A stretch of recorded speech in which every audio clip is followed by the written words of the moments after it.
Okay, well, just as an introduction, as I am, but obviously quite a few of you know me already. So I I've been a member of the party for, since I was at university, so what's 25 years now. I was councillor in Outrage for 4 years, and I was the city organiser in Sheffield Hallam during Nick Clegg's time for also 4 years. Before I then went off to work for ALDC, Association of Liberal Democrat Councillors, and did that for 7 years. So and had various other campaigning jobs within the party. So my life used to be entirely dominated by the Liberal Democrats, but now I do something entirely different. So I now work for something called Community Rail Network, which is not for profit that sort of connects local communities up with their local railway lines to try and make more use of them and make sort of use of their potential. But I've lived in Kelham Island now for 8 years. People still say to me, Anders, where is it you've moved to now? Even though I've been here quite a while. Yeah, so involved with the community here, and also started doing guided walks of Kelham Island, originally as a favour to the residents group. I did a walk for Sheffield University, done a few more for the university since then, and for various other groups. And I was just about to get organised with doing them on a regular basis this year, and then everything shut down. But I was going to do this as a physical walk last year, but then the general election happened, and then coronavirus happened. So we're now doing it as a virtual walk, which is the first time I've ever done it that way. So we'll see how it goes. Okay. Right. Anything else you want to say? No, just to say, if people want to ask any questions, try using the chat function, please. And if Anders can see the chat function, that'd be even better. Then he could, either indicate that he wants someone to ask a question, or he could comment on the question. I'm going to cross post them across to Anders' WhatsApp. Okay, and needs be, I might bring people in to ask a question or make a point. We're hoping it doesn't last any longer than an hour, but we'll see. It could go on a bit. This is Liberal Democrats. We may want to interrogate Anders in detail about Kelham Island history here.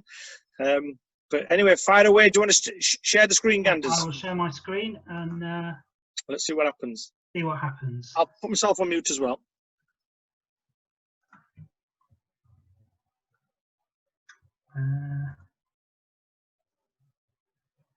Right. So I can't see the chat. So I can see a few faces in the corner, but I can't see the chat. So just so you're aware. Right. Okay. I'll get started then. So starting off at this with this photo, really, just because to give you a because I think it's sort of a bit of a good summary of some of the different sides of Kelham Island. So in the middle here, you've got the Goit, which is what helped create the island in the first place, but I'll come on to that in a bit more detail later on. You've got some of the old factories that have now been converted. The chimney house here is now a sort of event venue and small businesses. And behind it, you've got Kelham Island Museum, which is closed at the moment, but hopefully reopening next month. And then you've got some of the modern housing. You've got the block of flats here, which is where I live and where I am at the moment. And then you've got here, which is the Little Kelham development, which some of you will probably know from the general election from when Joe Swinson visited. So it gives you a bit of a sort of flavour for sort of what Kelham Island looks like.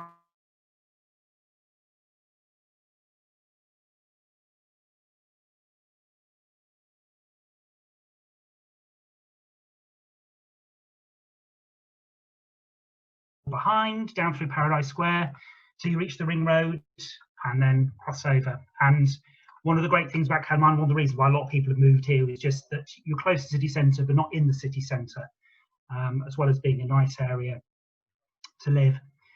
So I'm going to zoom in a bit more, and there we have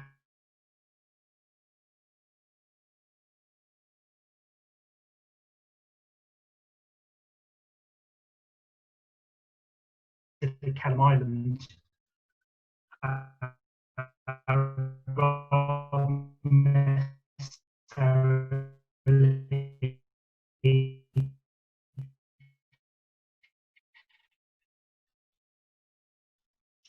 the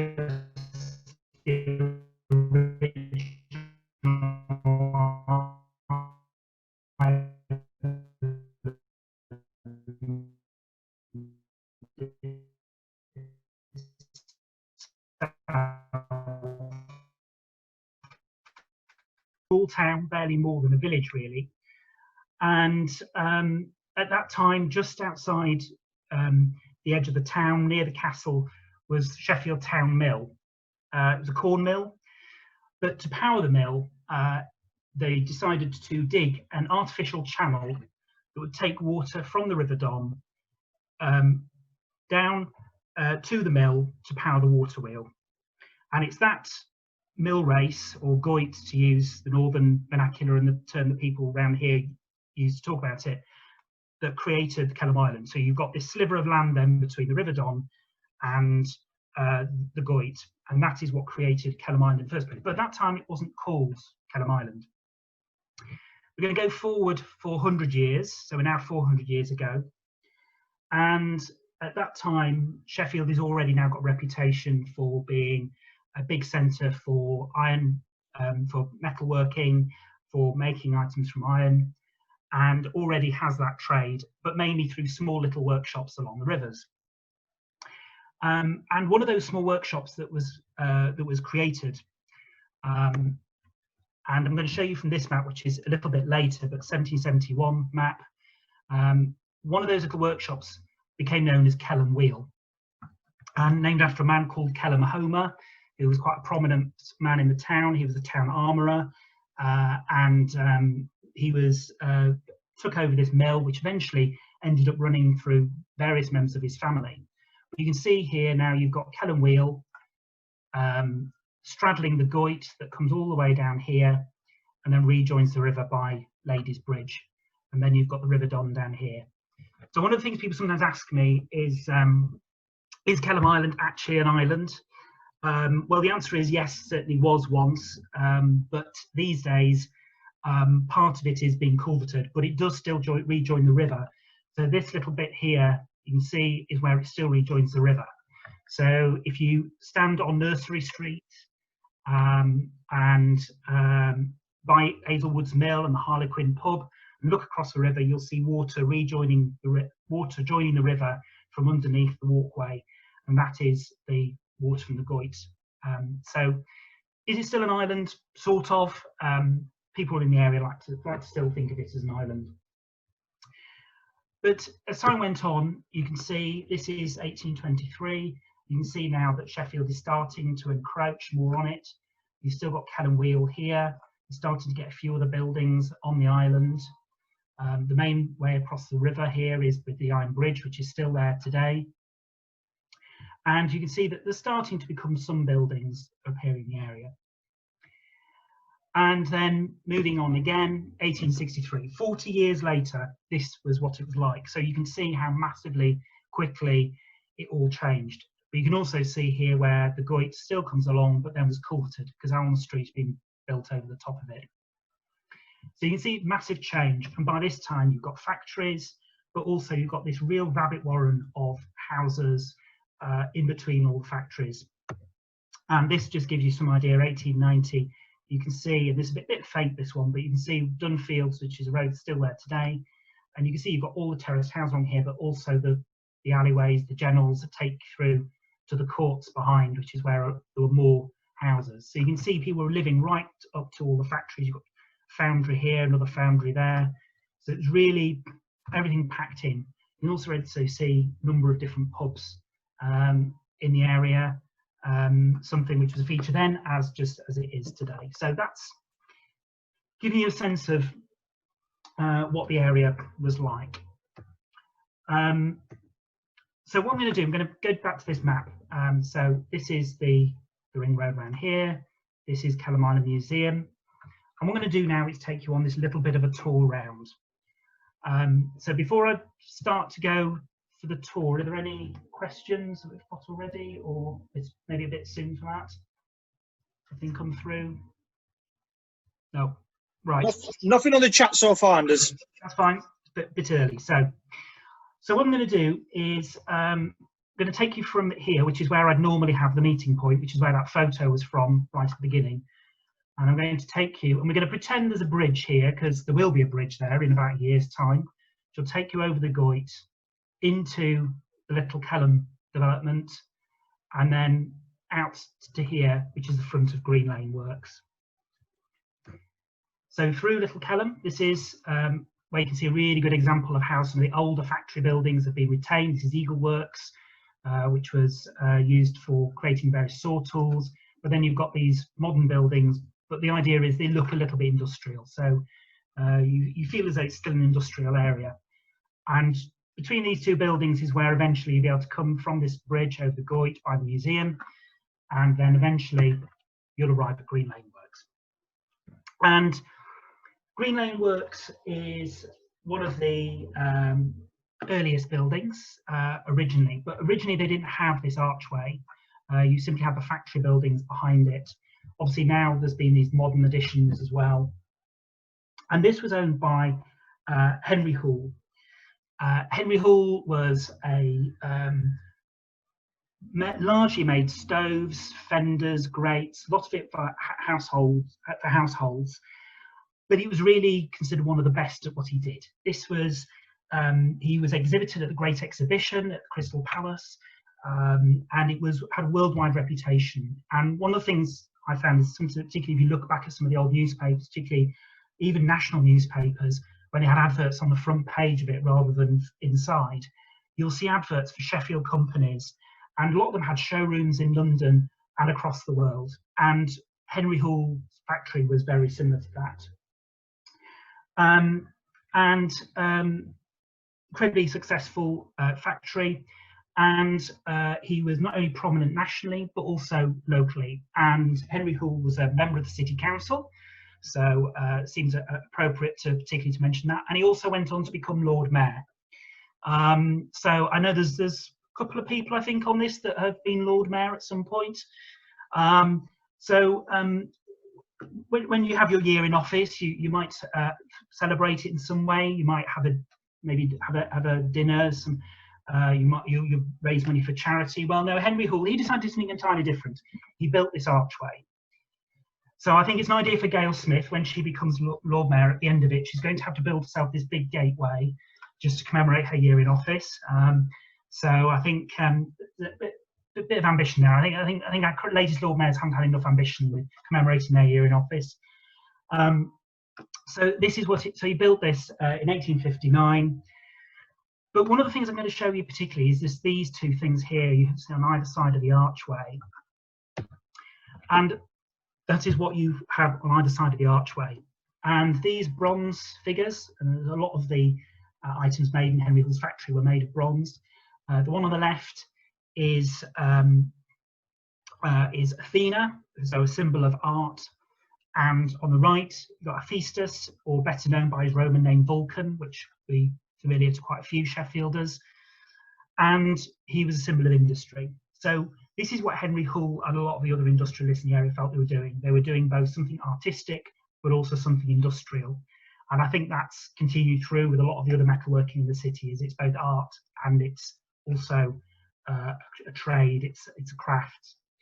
And so that was how he felt about the work he did. And actually Henry Hall employed people from the Sheffield School of Art, which still exists now, part of Hallam University, and he would employ them within his factory to actually give them training and get them to turn their artistic knowledge into things that could then be sold as part from the factory.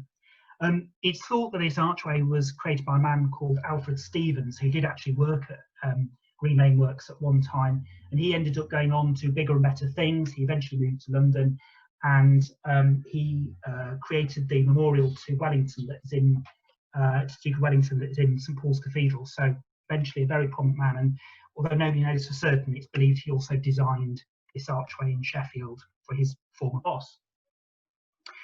So I'm now going to take you on just to next door to Green Lane Works. So Green Lane Works is roughly here, and then next door to it is what is now Brooklyn Works, which takes its name, as a lot of the factories did, from something to show that they traded across the world, to show that they were sort of multinational companies.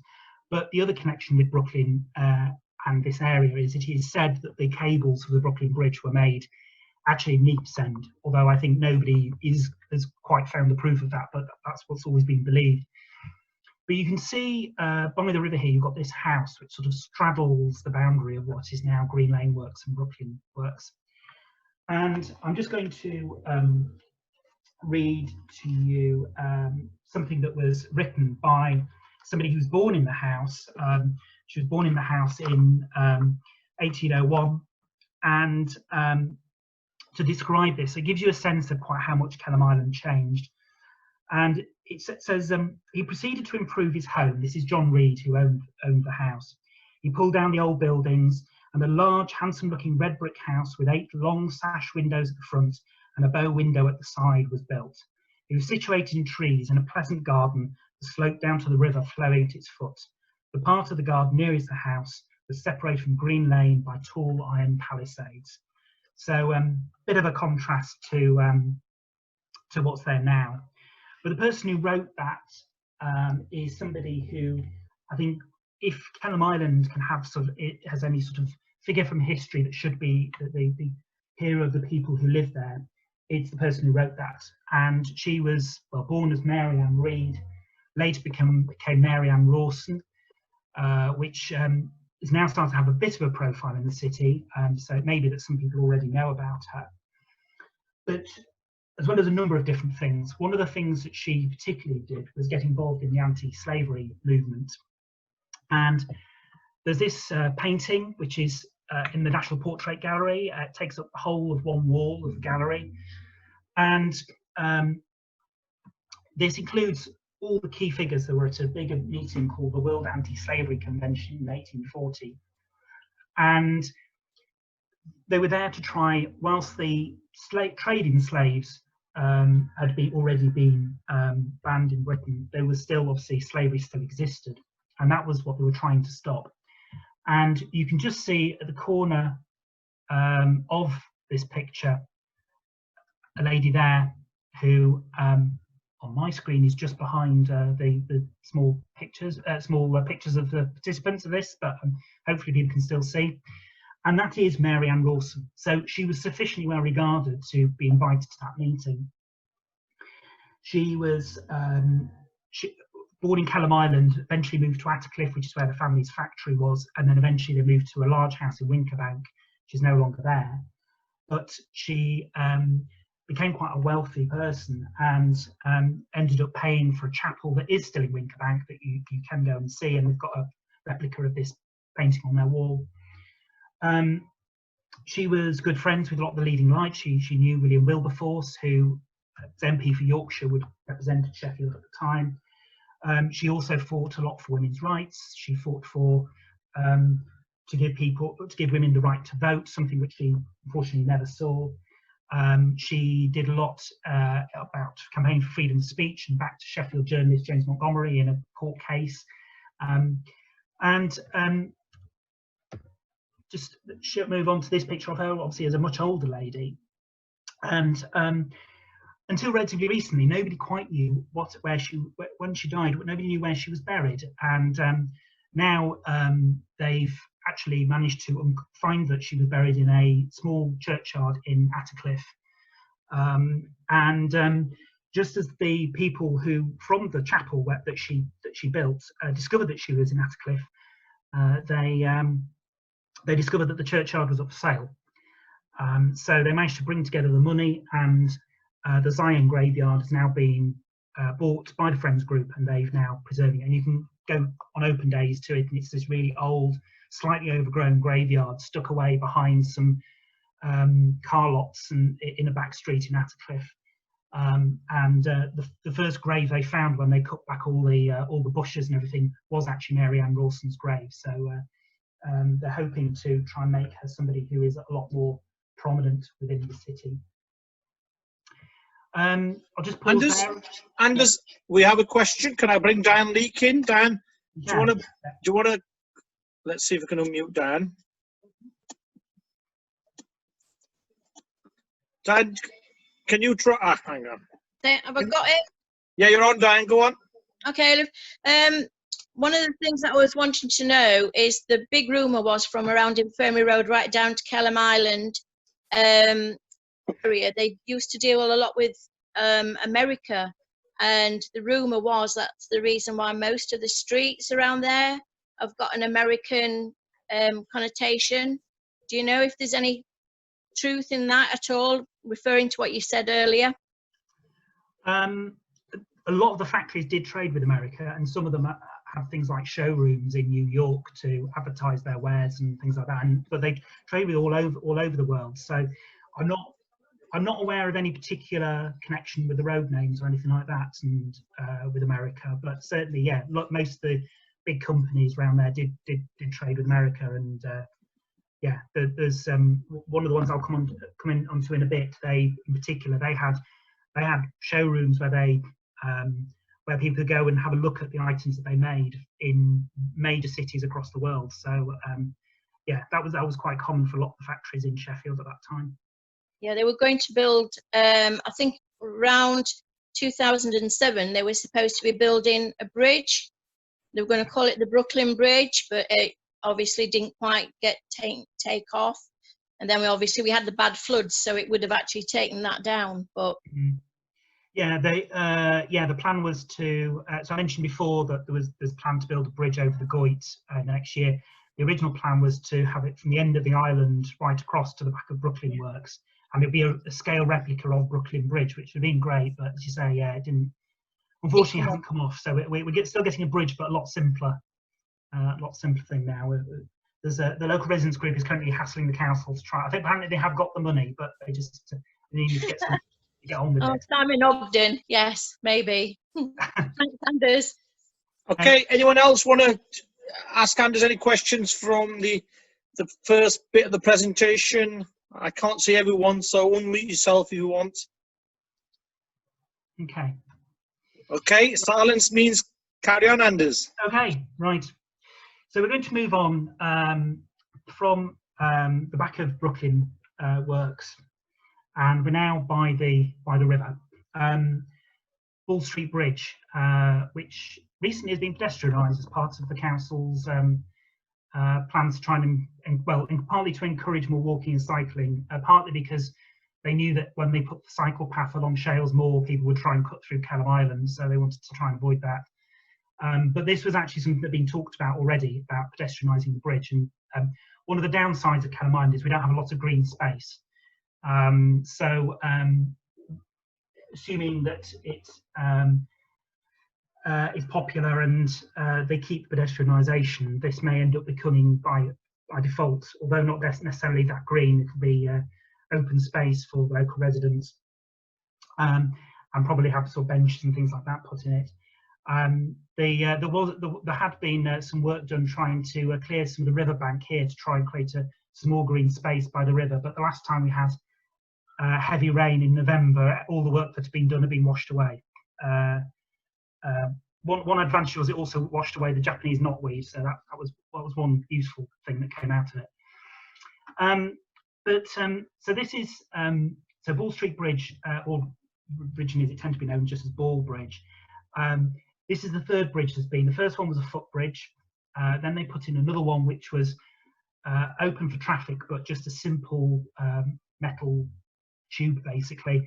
And then eventually this one was built, and this was I think we've done pretty well out of this, and because this is what it looked like when they had the original bridge, and it gives you a sense of quite what Kelham Island was like when you go back into the 1800s, and you can really see in here quite how filthy the atmosphere was. Some of us were talking before this started about pollution, and most of the pollution in Kelham Island now is caused by traffic along the ring road, and there is actually pollution monitoring stations along there. But as you can see, this is you can see through the sky here quite how grey it was at that time, the amount of smoke that was created. But this was so this was the original Ball Street Bridge, but you can see some of the sort of remains from some of these factories that are still there now. if you see these sort of archways in the bottom of this building here, which you can just see are still there now, and you've still got some of the older parts of the buildings that have been retained along here. But the thing I'm going to mention here, and I'm not going to go into great detail, but probably quite a few of you already know about the Sheffield Flood, something that massively devastated the city, but also in particular Kelham Island. So the Dale Dyke Dam up near Bradfield was being filled, and eventually the embankment collapsed, and it led to 650 million gallons of water rushing down the valley, came down through Bradfield, through the Loxley Valley, down through Hillsborough, through Overton, until eventually reaching Kelham Island. And that time, as I say, it is this densely packed area. You've got all these factories, you've got all these houses, and across Sheffield 240 people died. Mercifully only 12 people in Kelham Island, which was amazing if you consider that it was right in the path of this water pouring down the valley. But one thing it did do was damage a number of the factories, but also some of those homes really right up to the river. And you can see this is what it did to Ball Street Bridge, and you can see how it was, the bridge was completely destroyed by that flooding that came down. But this is some of the houses. This is Waterloo Houses. These were demolished after the Sheffield Flood, and they tended the whole front of the houses entirely ripped off. And afterwards they were demolished, and there is still a little footpath, which is one of those footpaths which you have to know it's there to be able to use it, because it's really hidden away. But it's called Waterloo Walk, and takes you off Rutland Road and eventually cuts through onto Cornish Street, and that's where these houses were. And the other thing I'm just going to mention, what I love about this is there seems to be some sort of fight going on in the upstairs room. So I'm not quite sure what was going on there, but so all these people posing for the photos, and then two people having a punch up inside the damaged homes. But I'm just going to tell you a couple of stories about some of the people who were victims of the Sheffield Flood from within Kelham Island. You had one man called Thomas McLaughlin, lived on Dunn Street, which is not that close to the river, so it's a little bit further away. And Dunn Street being the old name for the Don, and there's still a couple of streets in the area that still use Dunn rather than Don in their names. And he drowned when the water in the downstairs room that he was living in basically rose up all the way up to the ceiling. But it shows how people were treated. The Sheffield Flood ended up being one of the biggest insurance claims that there ever had been in this country, and I think still is to this day. And Thomas McLaughlin's family did get some compensation, but not for his death. They got compensation because of the loss of his belongings. So they got £5 for the loss of his belongings, which was the items that were in his home, which included the donkey that lived in the house with him. One of the other victims, who lived in Longcroft, which was a tiny little yard that was behind Green Lane Works, and there Robert Ryder, 11-year-old, whilst his family were rushing to safety, he was swept away out of his mother's hand and was washed away, and his body was later found further downstream. And in the end, the family got nothing for him because he was a child. Obviously, the money doesn't make up for the loss of life, but it just goes to show you the big difference. The owner of Waterloo Houses, so that the building in front of you, ended up not only being compensated for the loss of the building, but also was compensated for the loss of all the rents from all the people who lived in it. So, real sign of how people were so differently treated at that time. So we're going to move on. Whilst we're sort of round Ball Street Bridge virtually, I'm just going to do a slight detour. I said I wasn't going to go to Neep Centre, but I'm going to do a very slight detour to the other side of the river, because that's where Kelham Island Art Collective is. And in the days when the industry in Kelham Island had sort of come to an end, and a lot of the factories had closed, one of the things that helped keep the area going was a lot of artist studios opened. A lot of artists worked from some of the old factories, and I remember somebody once saying that one of the best ways of increasing property prices is to move artists in, until eventually they reached the point where the artists can no longer afford to have their studios there anymore. And that was what happened in Kelham Island, although Kelham Island Art Collective is still there. And they've become a part of what Kelham Island is today. And one of the things that has become quite important for the area, as well as all the pubs and the restaurants and all the houses, is having a lot of art around the area. And this is some examples of some of the things you've got. And there's a lot of street art, a lot of graffiti, which some people love, some people hate, but it's not just tagging. And tagging was a problem, and that's what these three on the top here are. And as you can probably see, these are utility boxes owned by BT Openreach and Virgin Media. And the local residents group said, well, can we try and stop the tagging by actually getting people to paint these up? So they got permission from the two companies, and now most of these now around Kelham Island and Neepsend have now been painted by local artists. And lots of them, they're either local scenes, bits of history, or they've got some connection to the people who sponsored the box. And some of those sponsors are residents, some of them are local shops. So you've got one here commemorating the flood, but this is the flood that was about 10 years ago. You've got this here, which is Stan Shaw, which is a penknife maker who's still working today. I think he's in his 90s now, but working from a workshop inside Kelham Island Museum. This one was done by somebody called Katie Setterington, who recently also did a mural of Marianne Rawson, who I mentioned before, which is now outside Cutlery Works, the sort of food hall on Neepsend Lane. And then this one on the right here was sponsored by a couple of local businesses. So Kelham Island Books, which those of you around Ecclesall, Greystones area will probably remember Books on, was it Books on the Park? And that's now Kelham Island Books, and they sponsored this box. But also there's a ladder factory next door and a company called Aircraft Tools. So that's how that's been painted. But then we've also got some other things. This fairly bland brick wall had these tiles done. The artist who did this, Jo Whittle, used to be based at Kelham Island Art Collective. She's now actually got a national reputation, and her work now is worth an absolute fortune.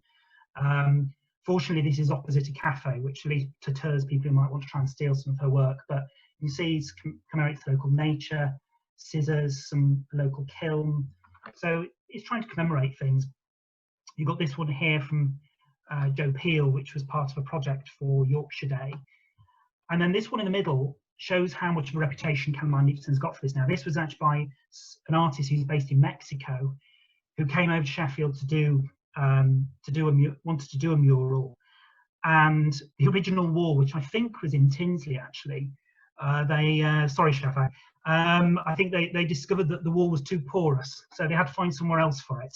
So we've ended up within Kelham Island now. So this is somebody called Jupiter Fab, and but he liked the area so much he was supposed to be coming back this summer to do another one, but that might have to happen later on. So this is something that's really a very different side to what Kelham Island is. So keeping alive some of the stories of the history, but now doing it through local artists. So I'm going to take you now. So some of those utility boxes are just here by the end of the bridge. Kelham Island Art Collective's here. So we're going to go back along Ball Street Bridge, round the corner, and in through this courtyard. And this is Cornish Place. Actually, before I go any further, Shafak, have we got any more questions or anything? No? Okay. No, keep going, but please, if you do have a question or a comment, post onto the chat. And like I'd bought down leaking, I'll bring you in. So carry on, Anders. Okay. No, just say, Anders, it used to be part of Workley, and Diane Leak and I've leafleted that many a time. Oh, yeah, yes, that's true. Yes, far end of Kelham Island was originally Walkley Ward. That's true. Yeah. They still remember the time they had their Lib Dem councillors. That's true. Actually, I'm not making that up. They do still remember. So this is Cornish Place, and which is probably the only factory really in Sheffield that is probably of the sort of scale that you might get in, say, Manchester, with the massive mills that you get there. And this was the first mill that was converted into residential use around the area, and it was quite a risky venture by the developers at that time, because Kelham Island did not have a good reputation at that time. Well, a lot of people probably didn't even know where Kelham Island was, but also didn't have a great reputation. At that time, it was the city's red light district. Some of the residents who moved in when this was first converted in the 90s, and still some of them still live there now, talk about sort of sometimes you can hear screaming in the streets at night, and it was really, really unpleasant. And there was sort of often on the phone to the police trying to get help for people who were out in the streets there. So not a good place, but the area's changed a lot since then. And Cornish Place was the home of James Dixon, which was another one of the sort of really prominent Sheffield firms. They made lots of items originally out of something called Britannia Metal, which was large part of which was made of tin, which is one of the rumours is that that's why it's Cornish Street and Cornish Place, from tin mining in Cornwall, although some say the name predates the factory. But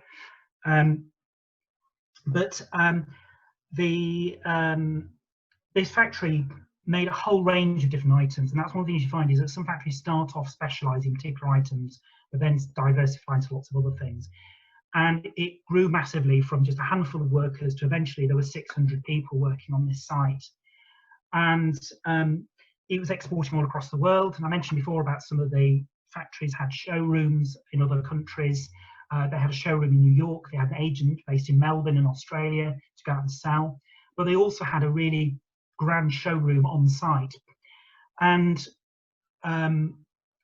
it was said that members of the Russian royal family or representatives of the Russian royal family came and visited the factory to look at items they might want to buy and take back to Russia. But one person that we know did visit was the Shah of Persia, so the equivalent of essentially the king of Iran, as would be now. And he arrived. He was running late, so he didn't spend as much time there as he should have done. But he was rushed in. He was taken to the showroom and shown around the factory. And he was one of only 2 places that he visited in Sheffield. And he only visited Sheffield and London on his visits. So at that time, this was one of those places that had a really, really good reputation across the world. It continued to make all sorts of items, but a lot of it was particularly sort of high quality household ware, silver, items like that. In the First World War, eventually it turned its hand to making helmets for soldiers. But then eventually the company went into decline. But one of the things that it did do before it closed was it got a really good reputation for making sort of commemorative wear and ornamental items. And the trophy, the blue ribbon trophy for the fastest crossing of the Atlantic, that was made in this factory, as was this. Anybody who's on this knows about the golf. This is the US Masters trophy, and this was also made in Cornish Place. And this is a replica of the clubhouse at Augusta, where the tournament takes place. And this trophy never actually leaves the golf course, but but there are mini replicas of this are given to the people who win. So it just goes to show really the sort of items and the worldwide reputation that it had. And as I say, eventually it went into decline and eventually closed down. I should just mention as well, James Dixon. Some may know that the Dixon family lived at Hillsborough Hall, which is now a Hillsborough Library. So, and a lot of the streets around there are named after members of the family. So. Other connections with other parts of Sheffield. Now, I'm now going to take you from Cornish Place here, and I'm just going to take you around the corner. Can I just say, Anders? Yeah. Just to interrupt you, when you're looking at Cornish Place, yeah, when we had the floods in 2007, the whole of those lower floors were completely decimated by the flood. So they all got completely flooded out, the whole lower ground on Cornish Place. Yeah. I think some of the people who suffered then were very worried last November when the water levels came up a lot, and there's quite a few people there with there's quite a few sort of hidden away piles of sandbags now around Kelham Island, sort of there in case we ever need them again. But some of the pubs were very worried as well, because not only did it flood the pubs, but of course it floods all the cellars. Which was a worry. Yeah, Fat Cat had loads of fish in their cellar. Yeah. And if you go to Fat Cat now as well, you've got marks on the wall where it shows where the flood levels were for the flood back in the 1800s and the flood more recently. So this is Globeworks. One thing I should have said about one of the things with Cornish Place was that the owner of Cornish Place had a really good reputation as an employer. It was a big factory, so there was lots of room. They treated their staff well. They would take them out on trips out places. They had lots of clubs and societies for all the staff. The family got on really well with the staff, or at least that's what we're told. Maybe the people around there may have had a different view, but that's what is said. Globeworks, for all that it's an amazing building, and this could almost be a stately home, this is the facade looking towards Penistone Road, they were exactly the opposite. And I'm just going to read you an extract from the book, so written by Frederick Engels, The Condition of the Working Class in England, really influential book about the treatment of working class people at that time.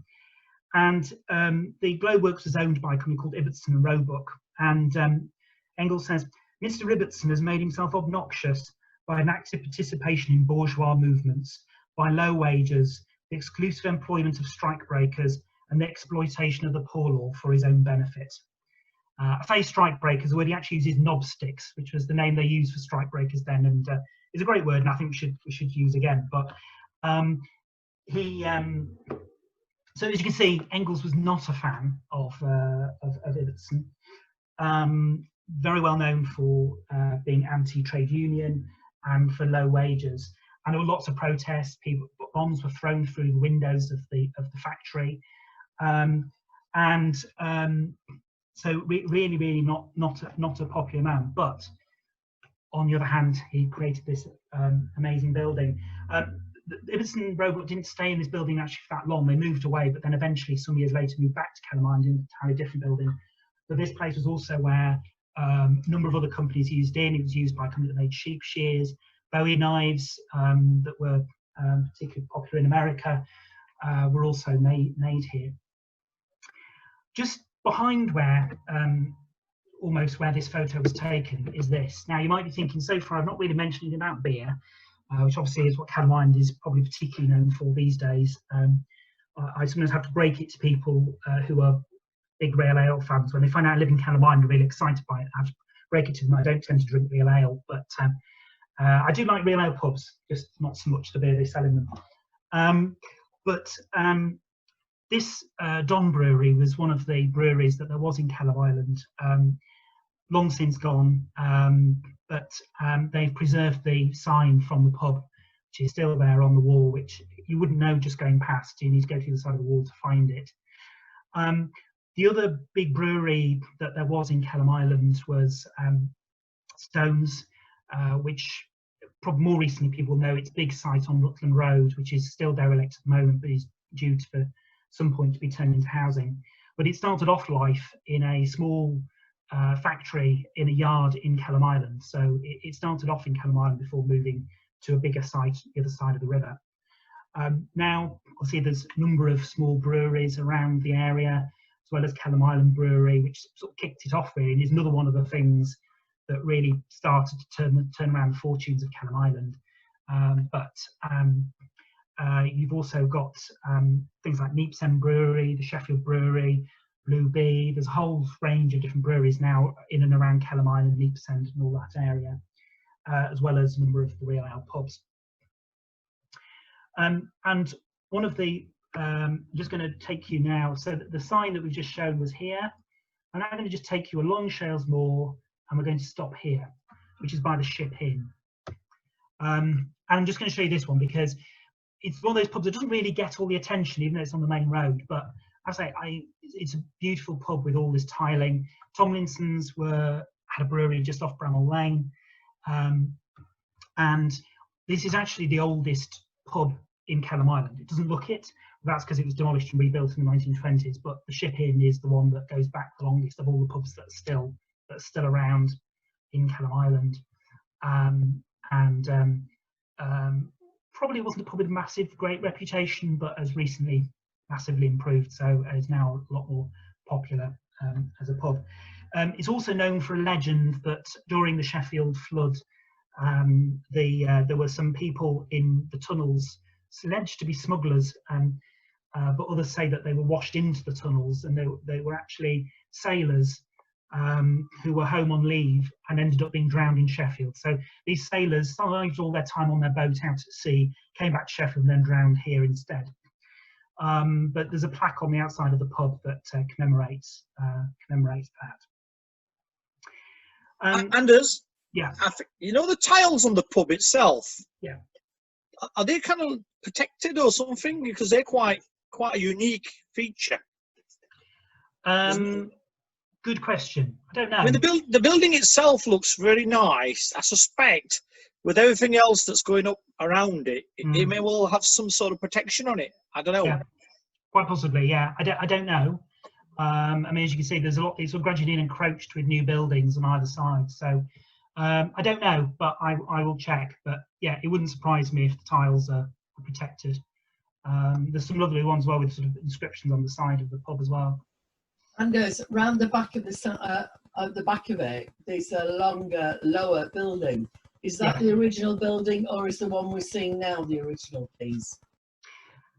The building round the back was originally, so the pub was always on this site on Chales Moor, but then it extended out into what was an old house behind it, which is the older, lower building that you mentioned. So yeah, so it was. It wasn't originally part of the pub, but that is an older building than the one that you see here. Okay, I'll move on unless there's anything, Shafak, anything? No? Nothing on the chat, Anders. Right. Okay, everybody's either gone to sleep or they're saving it all up, or I've been so informative that there's no more questions. So I'm going to take you here next, which, as you can see, I take you to all the glamorous spots. This is Acorn Street. So this runs off, so you've got Shales Moor at the end here. The building at the end there is the old Nichols building, which used to be an antique centre until relatively recently. This building here on the corner of Acorn Street is where Kelham Island Books is now. And there's a sort of little deli behind there, which is a bit tucked away, but has been a bit of a godsend to people during lockdown because you've got another small shop that isn't Tesco, because basically we're surrounded by Tesco in Kelham Island. But the reason I'm showing you this is because this site here used to be was the site of 24 Acorn Street. And to give you a bit more of the atmosphere, I'm going to show you a different picture. So this is what the buildings would have looked like along Acorn Street. These houses here are part of Green Lane. This is actually the corner. So this was Acorn Street. It's been blocked off for a number of years. You haven't been able to go up Acorn Street before you Main, but they're due to reopen it. So this is what the houses would have looked like that were on that site that I showed you before.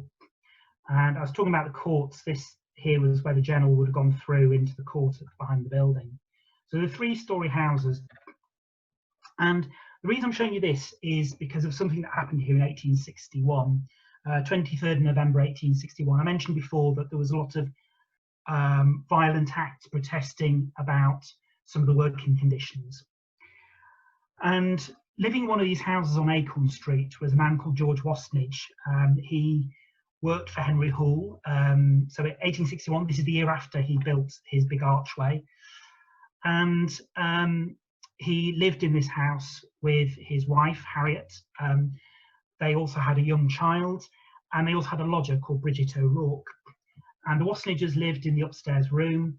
Bridget O'Rourke was in the middle room, and then the downstairs would have been sort of like a parlour, and the kitchen. And in the middle of the night, the Wasnages were woken up by this bang as they suddenly heard something. The sounds of it being thrown at their building, the house they lived in. Harriet Wasnage rushed downstairs and came into the room where Bridget O'Rourke was staying and found, lying in the middle of the room, what looked like a parcel. Thinking that it was an odd thing to throw through the window, Bridget O'Rourke picked it up and was about to throw it back out of the window when suddenly it exploded. It killed Bridget O'Rourke immediately, and Harriet Wasnage was severely injured. She managed to get back upstairs to her husband, who was about to come down and find out what all the noise was, and they arranged to get out of the house. The neighbours all came out from all the noise, and they put up a ladder. Unfortunately, the ladder didn't quite reach, so they had to jump, which ended up meaning that George Wasnage broke his leg, and Harriet Wassenich, who was already injured, was even more severely injured.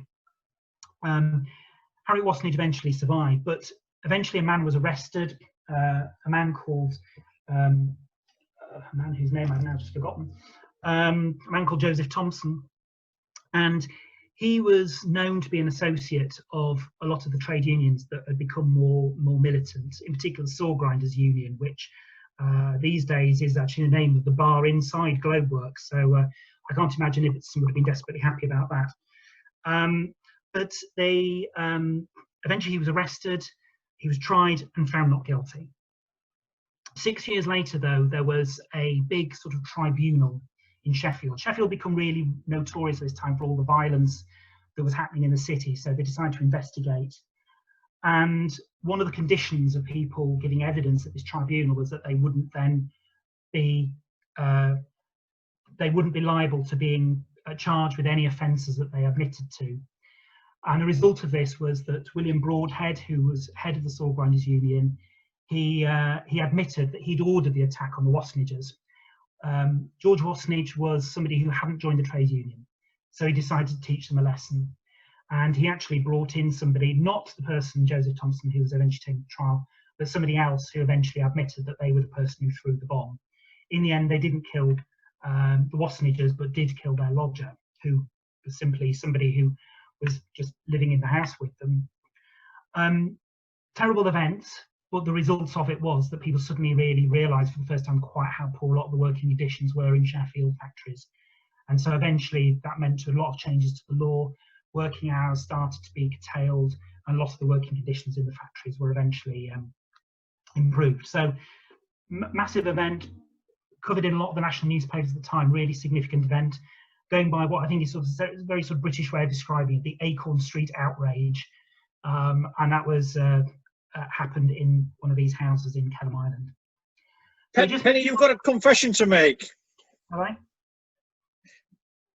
Sorry, Somebody's got a confession to make. I thought it was Penny or David.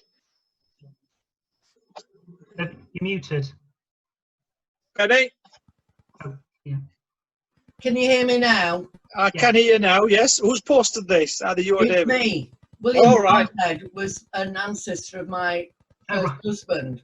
Right. So an ancestor of my children. And of course, the play they made about that time is The Stirrings of Sheffield, in Stirrings of Sheffield on Saturday night. A really well-known film. And I played William Broadhead in the play when it went out on our local theatre. So we know a lot about that. Thanks, Anders. Just brought back memories. So if we did it, so later on when we do a physical tour of Kelham Island, I can get you to reenact this moment in the street when we get there. Right. Diane Leake's got a question. Okay. I was just asking, were all the houses there back to back? Because there is still supposed to be one left, isn't there, on Burton Road, the last back to back in Sheffield? Yeah.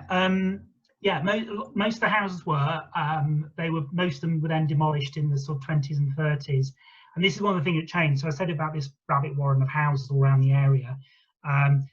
That completely changed in the sort of 20s and 30s when they demolished a lot of these back-to-backs.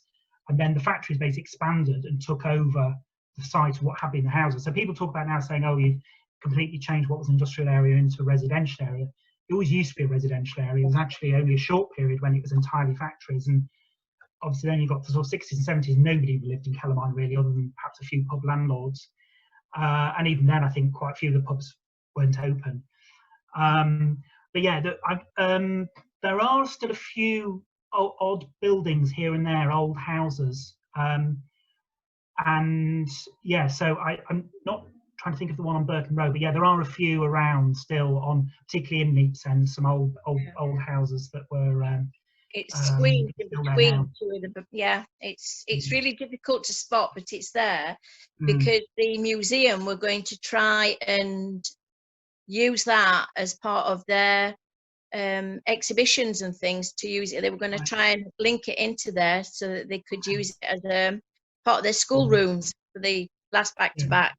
Yeah.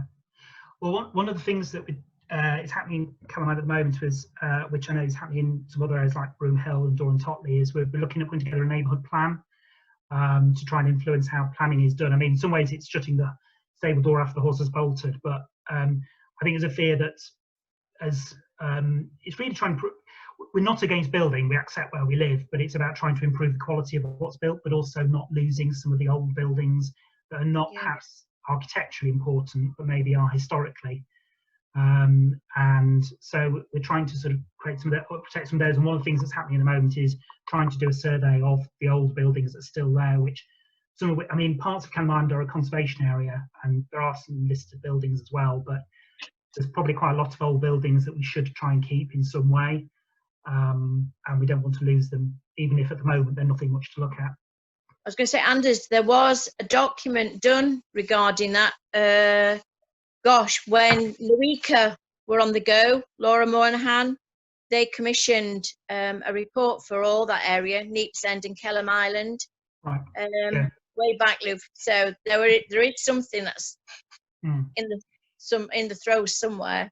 Okay, I know we've got a few things. I don't know whether we've got the one you're talking about, so maybe need to get more details. Find that. Yeah. And I think you'll find, Anders, that those two back-to-backs that are still there were actually listed because the work Diane and I started, but other people took up way back.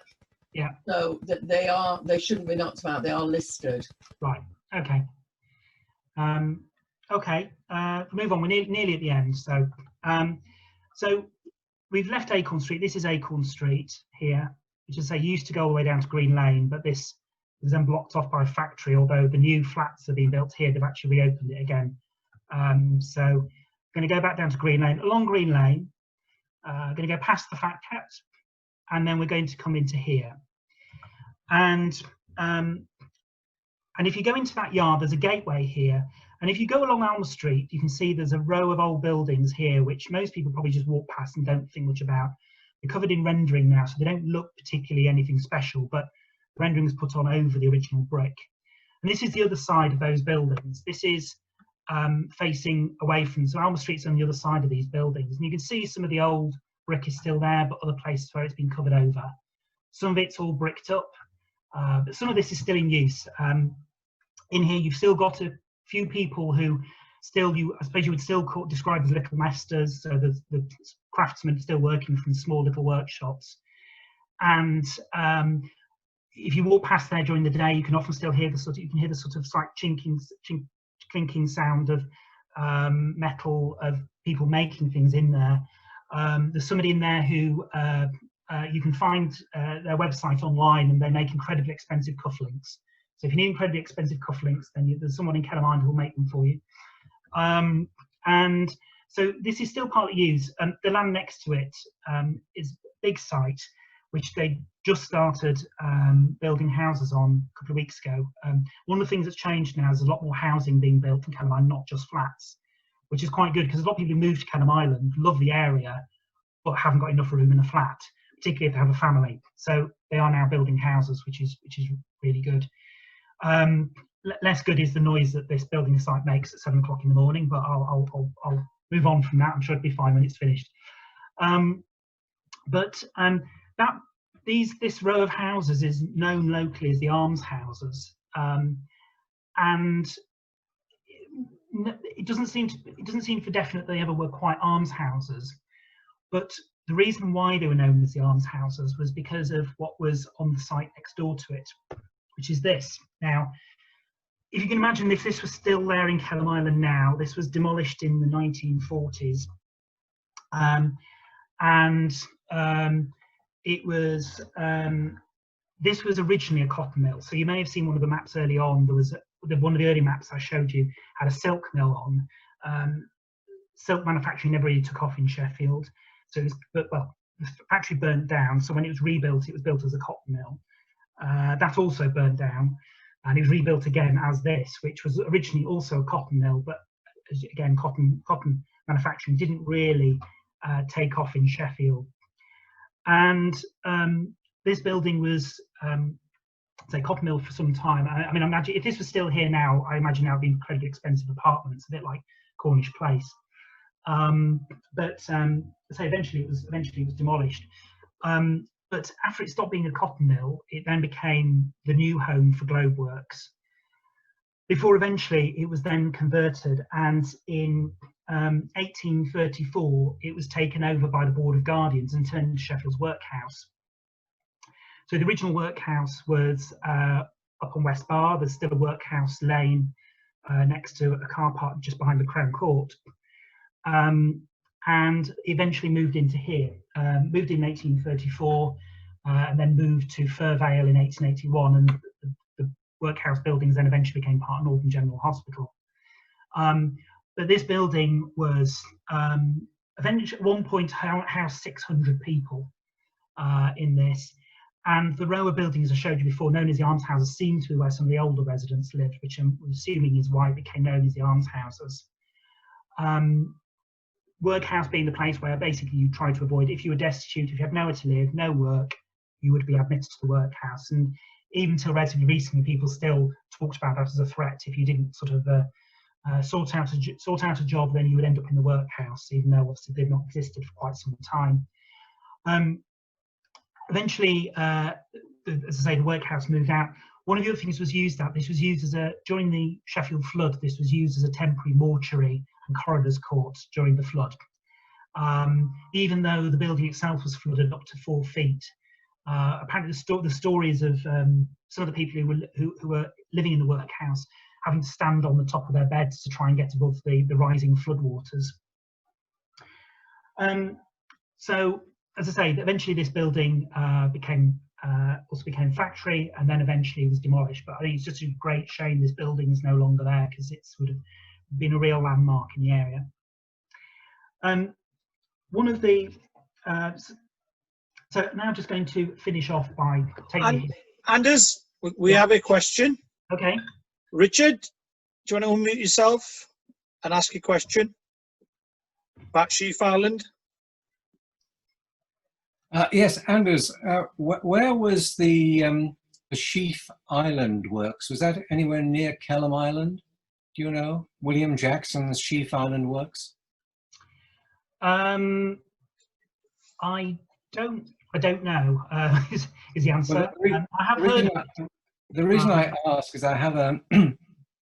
When I was in the US last year, someone in the library where I was working offered to show me a knife that was used in the attempt to assassinate the Secretary of State, William Seward, who was Secretary of State to Abraham Lincoln. On the same night that Lincoln was shot at Ford's Theatre, there were attempts on the lives of other members of the administration, including William Seward. Fortunately, Seward was protected by a very brave bodyguard who took most of the assault.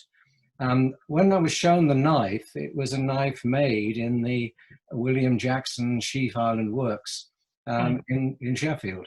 Right. And was a so-called camp knife. It's a pretty frightening knife, I can tell you. It's kind of sort of 10-inch blade. And I just wondered if I would very much like to know where that was made. Okay. I'm pretty sure it was in Attercliffe. I used to work at the Wire, and I'm familiar with that part of the world. I couldn't tell you where, but I am pretty sure that it was in Attercliffe. Right. I'm sorry then. It was a we're taking you off piece there, Anders. I beg your pardon. No, Richard, that was a fantastic bit of history for me. So thank you for your question. Okay. Anders, carry on. Yeah. So we're finishing off here. Some of you will recognise this from having been in Kelham Island Museum. This is the River Don engine, which, if you haven't seen in operation, you really should go and see this. But I finished off the Kelham Island Museum because it's the other thing really that sort of put the place on the map. When the council was looking for somewhere to have an industrial museum, they took over the building, which was once the power station for the Sheffield tramway system. So this is the old trams rather than the ones we have now. And that was what this building was used for. It took over from, originally there was an ironworks on the site by a company called Crowley's, who eventually moved out to near Meadowhall. And I think the company is still there, but I'm not sure it still goes by that name. Eventually, as I say, the building was, they built the power station on the site, and then eventually that became Kelham Island Museum. So definitely recommend going there when it reopens. One one of the things you can see in there as well is there's actually a whole workshop in there that was taken from Cornish Place. So if you want to see what inside Cornish Place was like, you can see that in here. But also, it's not just Sheffield's industry in here in terms of steel and iron and so on, but there's also things such as Sheffield car industry, which perhaps most people probably don't realise Sheffield ever had. Quite a bit about the brewing industry as well. So, and what I'm hoping, by the time we get around to being able to do a physical walk, which anybody who's signed up to this, if you want to go on a physical walk later on, I will we'll arrange that. But I'm also Kelham Island Museum have promised me they'll give a discount to anybody who's been on my walk. So when it reopens, hopefully we can sort that out as well. So, and that's it. That's my tour of Kelham Island. And as you're an absolute star, you've answered one of the questions I've been looking for years. I needed to know where the workhouse was. I've searched for it and couldn't find it. Obviously, it's not there anymore. But one of my ancestors in, I think it was 1833, died there. What we don't realise now, that workhouses weren't just for the poor, but they were for orphans and those that were ill and couldn't afford hospital attention, and especially those with mental issues. Yes. That was the case. My ancestor had the equivalent of dementia. So I've searched for that for ages, and tonight you've answered that. Thank you so much. Thank you. Glad I could help. Yeah, I mean, they also as well had out relief. So even if you didn't have to move into the workhouse, the Board of Gardens would usually have some funds to help people. And I'll just add this in because this is a quote which I think is a great. This is from an article, the Sheffield and Rotherham Independent newspaper, which I think was Sheffield's Liberal supporting newspaper at the time, but obviously no longer exists. 1883, that they sent some, which I assume some sort of slightly disappointed journalists down to Kelham Island to have a look, because the way the article's written, it's as if they've never seen anything as shocking as the people of Kelham Island. It talks about going to have a look at one of the streets there, which is Cotton Mill Walk, which part of is still there down the side of the Fat Cat pub, and you can still see the nameplate on the side. It says, Cotton Mill Walk is the name given to this delectable district, which our guide informs us is he looks upon as the Sodom of Sheffield. It is so desperately wicked. We came upon a notorious character sitting in the lower room of a decent house. Drink has been her ruin. Some would say some things haven't changed. She subsists on outdoor relief from the Board of Guardians. I just mentioned what reminded me of this. Eked out with a few shillings earned by washing or charring, and it is the sport of brutal men to bribe her by the promise of drink to perform acts of the most disgusting indecency. I'll leave it to your imagination. Right. After that, we've got a question from Colin Ross. Okay. Hi. Thanks ever so much, Anders. It's fascinating. And I'm really looking forward to actually doing the physical walk as well. I try and support the industry in Kelham Island by going to the Kelham Island Tavern frequently, but there you go. But the question is, my antecedents had a factory, a cutlery factory, just across the road, and it's out of your area. But having heard about the poor factory owners and maligning the working classes, I'm rather nervous now about whether our antecedents were the good guys or the bad guys and things. So yeah. It was Hillians. There were coupler makers and surgical instrument makers, but it was on Meadow Road, just across the dual carriageway there. Yeah. I mean, I think it's difficult because I suppose we're judging things partly by standards of today, and actually they did do some amazing things. So yes, I've been a bit critical of some of them and the way they behaved, but actually they also did some amazing stuff for the city, and their factories made the city into what it became. Right. Anyone else with any comments? If you've not got a question, Anders, can we bring everybody? Can you get rid of the presentation? Yeah. And that way I can see everyone. At the moment, I can only see a few, and that would be easier. It's Sylvia Dunkley. I knew Sylvia had the answer about planning. Yeah. We can't see you, Sylvia, but can hear you. I've consulted my list of buildings, list of listed buildings in Sheffield. I've got a book about them, and the shipping's not in there. But if there were a local community interest group, they could nominate it for the council's list of assets of community value. Right. Okay. Yeah. I think that might end up being the outcome of some of the work that's being done at the moment. Is identifying buildings that we need to do something with. I think that's a fantastic suggestion. And does it? I mean, every time I've driven past it, not that I'm an alcohol drinker, but I have frequented places of alcohol sales, and I always admired these tiles on that building. I'm not seeing unless Sylvia, you can tell me, it's quite unique. I've not seen something like this. I don't know elsewhere. much about it. I must admit, I'm just worried that Genric will tear up all the conservation stuff as well as the planning stuff. Yeah. Yes, and it's called Feon Styling, but I don't know anything more about it than that. Right.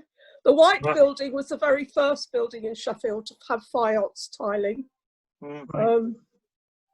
They use it because it was a very hard, shiny surface, which meant the soot didn't stick to it as much as it did to brick. Not many people know that. No. Anyone else? I mean, we could just have a general chat. You don't have to talk about Kelham Island.